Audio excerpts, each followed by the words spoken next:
Hey guys! So I'm doing a review for like the first time in 3 months and I'm really excited about it because I really enjoyed this book. I'm not even trying anymore. Anyways, the book I'm going to review is 1,000 Splendid Suns by Khalid Hosseini. I think that's how you say his name. That's how I'm saying his name. I'm going to go right ahead and give this a 5 out of 5 stars. I devoured this book. Oh my god. So, I mean, there isn't a plot, like a synopsis on the back or on the inside or anything, so I went into this book completely blind. I had no clue what it was going to be about, and oh my gosh, the plot twists and the turns and just everything. It was so great, and I learned so much.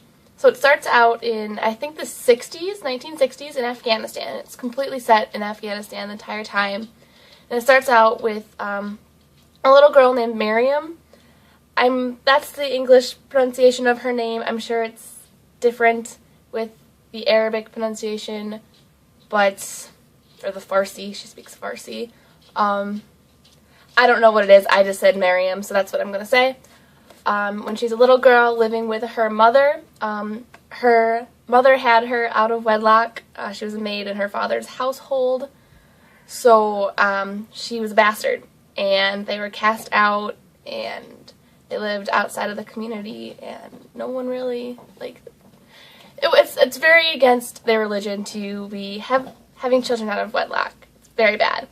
So she grew up thinking bad things, and thinking that she wasn't good enough, and her mother always called her a bastard, and all this kind of stuff. And then, through a series of events, she gets married off to a man 30 years older than her. She's 15. So that was just devastating to her, and then she goes and lives with this man, and he enforces Sharia law, which is the Islamic law where, women have to they have to cover up, they have to wear burqas, they have to always be in company of a man when outside of their house, and, there's a lot. And then it changes to a girl in their community, in their little town that she moves to after Miriam and her husband are married and everything. This little girl, Lila, I think.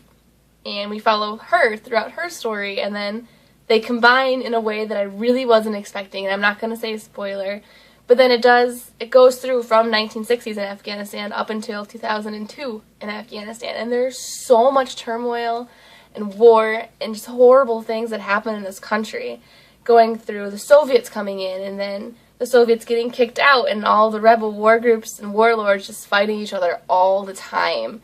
And then, of course, in the 1990s, after the Soviets fall and America doesn't care about Afghanistan anymore, the Taliban comes in.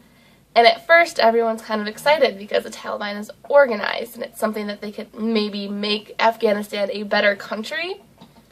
As we all know, not so much.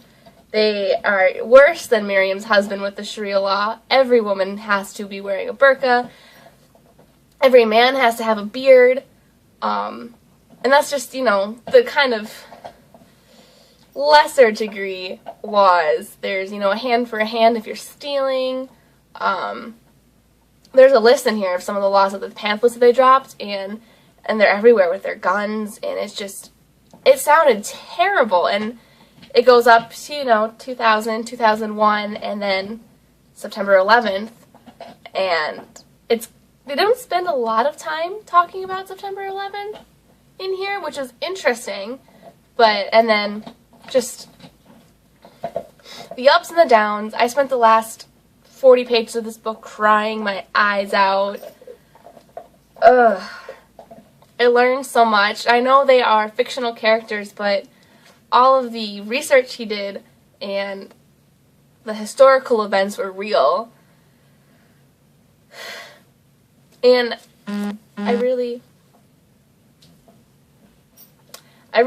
recommend this book. This man, he wrote The Kite Runner, if you can see on the thing. I haven't read that, but I do want to. And then his newest book is And the Mountains Echoed, and I really want to read that too. He's fantastic. I knew that those two women, their stories were going to come together. I did not expect how they came together and how they came to be together, I guess. I don't want to give spoilers, but I really thoroughly enjoyed this book. I don't even know what else to say about it.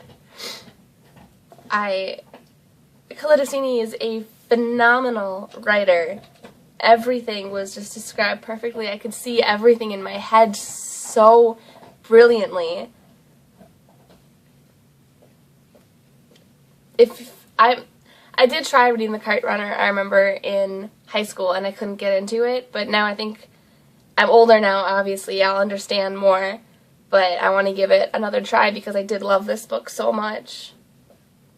Please, if you want to learn more about this kind of stuff, or just, I don't know, a heartfelt novel, because that's what it is in the end, even though there's a lot of terrible, terrible things that happen to the women, to the people, to the country. It is such a beautiful book. Yeah, so that's my thoughts on it. So yeah, I was really excited to do a review, and I will see you guys in my next video. Bye!